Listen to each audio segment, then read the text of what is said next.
Komisioni Qendror i Zgjedhjeve nuk gjen qetësi. Pas një procesi të gjatë të zgjedhjeve parlamentare të 11 majit, Komisioni Qendror i Zgjedhjeve është thirrur sërish të angazhohet për përgatitje dhe administrimin e zgjedhjeve të pjesëme lokale të 9 nëntorit në bashkitë Tiranë, Vlorë, Berat, Tepelen, Matë dhe Cerrik, diktuar nga dekreti i Presidentit të Republikës. Komisioneri shtetëror i zgjedhjeve Lirian Celibashi dhe Komisioni Rregullator do duhet të miratojnë një sër akte të rëndësishme, ndërkohë që në të gjithë qendrat e votimit në 6 bashkitë do të vendosen pajisjet e identifikimit biometrik të zgjedhësve. Mbetet për të parë nëse në ndonjërin prej tyre do të votohet dhe numërohet elektronikisht. Për herë të parë votimi dhe numërimi elektronik u zhvilluan në zgjedhjet parlamentare të vitit 2021 në njësinë 10 në Bashkinë Tiranë. Asakova teknologjia u zbatua si një projekt pilot për të parë efektivitetin e saj. Më pas në zgjedhjet lokale të vitit 2023, votimi dhe numërimi elektronik u krye në 3 bashki, Elbasan, Kamës dhe Vorë. Së fundmi në zgjedhjet parlamentare të 11 majit të këtij viti, me vendim të Komisionit Qendror të Zgjedhjeve,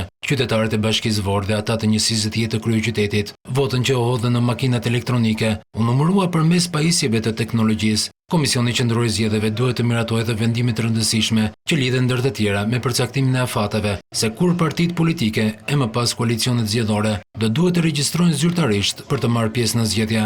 Gjithashtu edhe vendimin mbi datën se kur kandidatët për kryebashkiak në 6 bashki mund të regjistrohen pranë Komisionit Qendror të Zgjedhjeve. Në një klim të tensionuar politike, jo pa kurreshtje do të marrë edhe fakti, nëse pranë Komisionit Qendror të Zgjedhjeve do të funksionojë zyra e koordinimit mes vetë komisionit, prokurisë së posaçme SPAK dhe prokurisë së përgjithshme për parandalimin dhe hetimin e krimeve të mundshme zgjedhore.